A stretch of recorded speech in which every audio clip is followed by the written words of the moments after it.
Hello, people of the interweb. Today we're going to talk about Module 4, Section 1, Power Tools, and we're going to kick it off with drills and saws. And hopefully we'll make it all the way through to drills, saws, which is Section 2. These are the things that are our objectives. Identify and explain how to use common power drills and bits. Identify and explain how to use hammer drills. Identify and explain how to use pneumatic, which means air drills, and impact wrenches. Anything that's pneumatic is operated by air. So it's a pneumatic drill, pneumatic impact wrench, etc. Continued objectives: identify and explain how to use various types of saws. Identify and explain how to use a circular saw. And identify and explain how to use a saber and reciprocating. Reciprocating means back and forth, back and forth, back and forth. Reciprocating saw. So then we have a performance task for session 1. Safely and properly demonstrate how to use the following tools: electric drill, hammer drill, or rotary hammer. All right, here we are with a picture of a common electric drill. This is a heavy duty drill. You can tell by the handle in the front. The light duty drills that you would see at your house typically won't have that second handle up front. It'll be the cord and this handle where the trigger is, and that's about it. This one is probably a little bit more of a heavy duty drill. So let's go over here to this side and look at our textbook. In here we've got some trade terms that are going to be a component. These are the trade terms quiz that you'll have this week. And you feel free to hit your space bar or you click on the screen to pause here so that you can read and review these trade terms. Alternating current is a type of electrical current. Auger bit's a type of drill bit. Carbide is a coating that makes things last longer.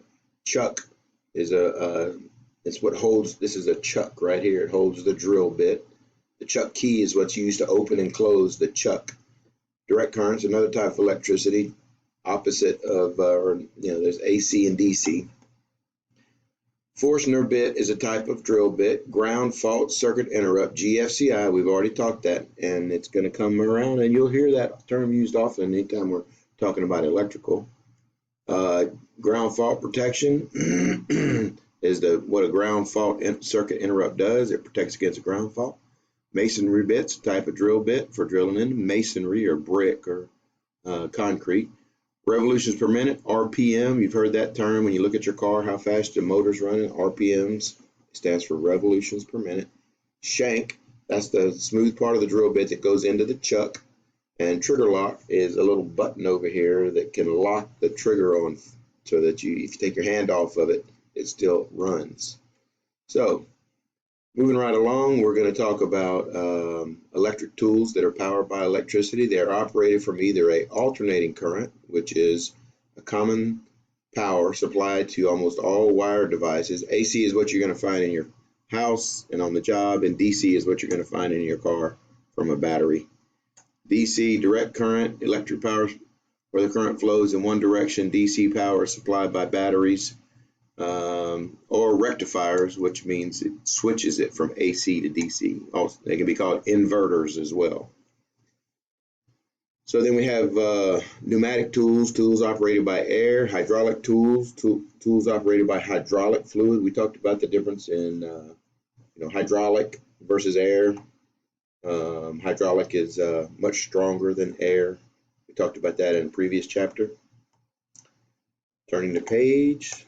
We're going to look at some, if you see it in red, take a note. You'll probably see it on a test. Make sure that the tool has been disconnected from its source of energy before parts such as bits and blades and discs are replaced. In other words, before you change a drill bit or before you work on any kind of power tool, unplug it.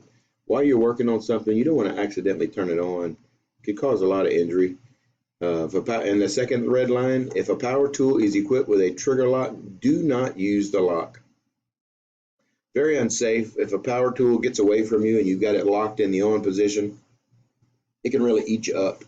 A saw, a drill, a grinder, it doesn't matter what it is, but you don't want to have a trigger lock engaged and have it get away from you. Okay, moving right along, next slide. These are some of the different types of drill bits. There's a twist bit, a Forstner bit, paddle or spade, masonry bit, and an auger bit. All these have different applications, but they all do the same thing. They drill holes. So let's go down to the next page in our textbook and look at drill bits vary in size and function. They use different types of drills. They use different type of, wood, metal, masonry, all those things. Some are operated by hand, some are operated by cord, some are operated by cordless. Cordless drills are useful for working areas where your power source is hard to find. They're also a lot more portable. You don't have to carry cords. They're just, functional. Now, on the flip side, they're never going to be as strong as a corded drill. You can get corded drills that, will run a drill press. You can't even hold them. They're so powerful. Electromagnetic drill is a portable drill mounted on an electromagnetic base used for drilling through thick metal. Once the drill is placed on the metal, the power turner on the magnet energized. The magnetic base will hold the drill in place for drilling. So basically, if you want to drill a piece of metal, like a big plate, like our big table out here, put the drill down on there, energize the magnets, and then you can start drilling right in the middle of the table, and it would hold it there. So here's a picture of a right angle drill. You can see how you can hold it here, but it turns. This is for getting into a tight spot, like between studs in a wall or ceiling joists. Stud and joists. So we're talking about two different kinds of drill. This one here is for wood. And magnetic drill is used in metal. Cordless drill obviously is a lighter duty application that can be used in either. Here we have cordless drill with charger, battery, case. It's compact, it's portable. Turn the page. There's a picture of electromagnetic drill. The magnet down here at the bottom, you turn that on and it sticks like it's welded to the metal. Then your drill goes up and down right here. There's a chuck there and some controls. This handle over here spins so you can go up and down.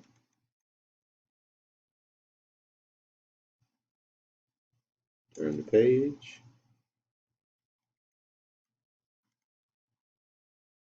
So when you're using a drill, obviously you've got a chuck key and a chuck and a drill bit. Insert it in, tighten it with the chuck key, hold the drill perpendicular, that means straight, into the material and start the drill. You don't want to be wobbling your drill as you go in because it makes your hole get messy, bigger than it's supposed to be, bigger than it's designed to be. Rotary hammers. Here's a rotary hammer, provide more pounding action than the hammer drills at a lower frequency.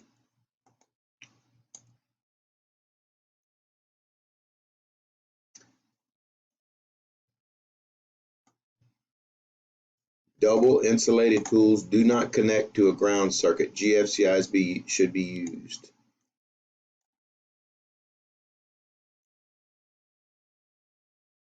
Never want to drill into a wall before finding out what's on the other side. For example, wires, pipes, etc. You don't want to drill into those.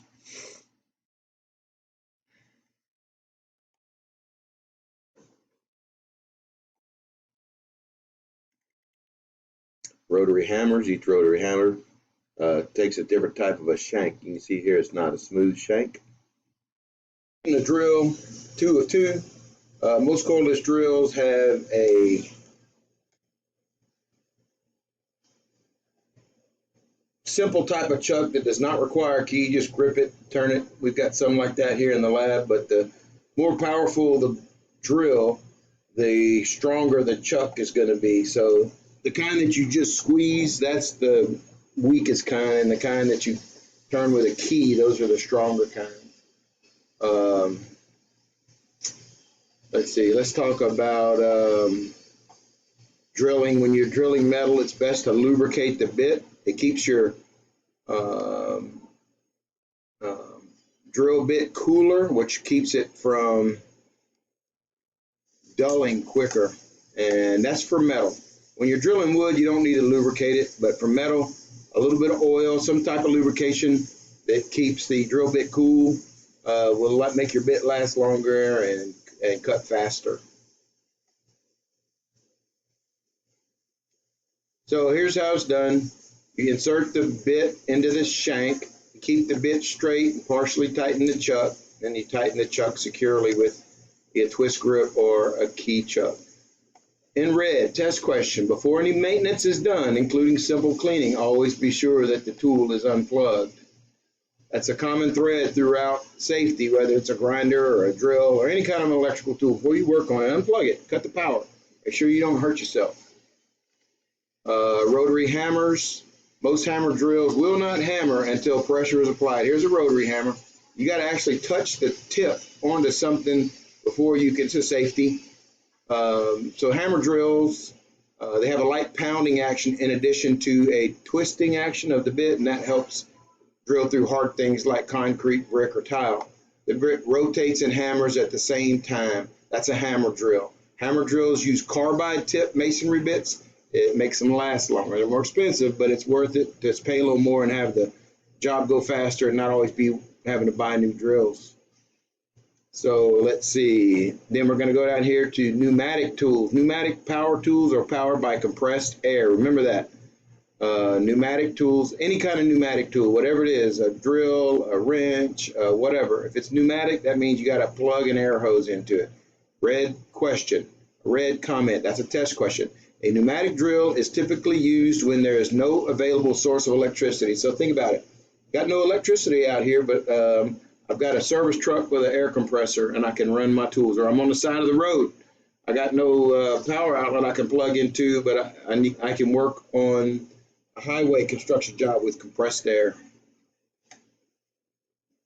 Turn the page, turn the page. Impact wrenches, as with pneumatic drills, a pneumatic impact wrench must be connected to an air hose. And turn the page. We want to talk about the whips. Where is that? Let's see. Here's a pneumatic impact wrench. It's the kind of thing you'd use to change a tire if you're working in a tire store. Okay, this is a test question. Some fittings require the use of a whip check. I'm going to find a picture of a whip. Here's a whip check. See how it's got a cable that connects this to this? So in case it accidentally becomes disconnected, this air hose would be under a lot of pressure. It could whip around and slap you and literally kill you if it hits you just right in the side of the head. So you hook them together like that to prevent it from whipping. I think that may do it for section 1. There's the whip check. And here we go.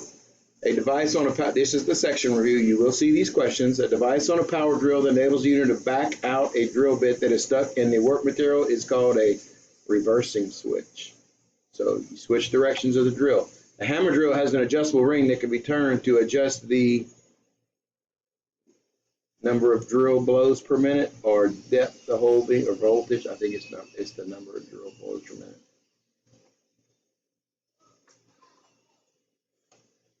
A pneumatic power tool that is best suited for fastening, tightening, and loosening nuts and bolts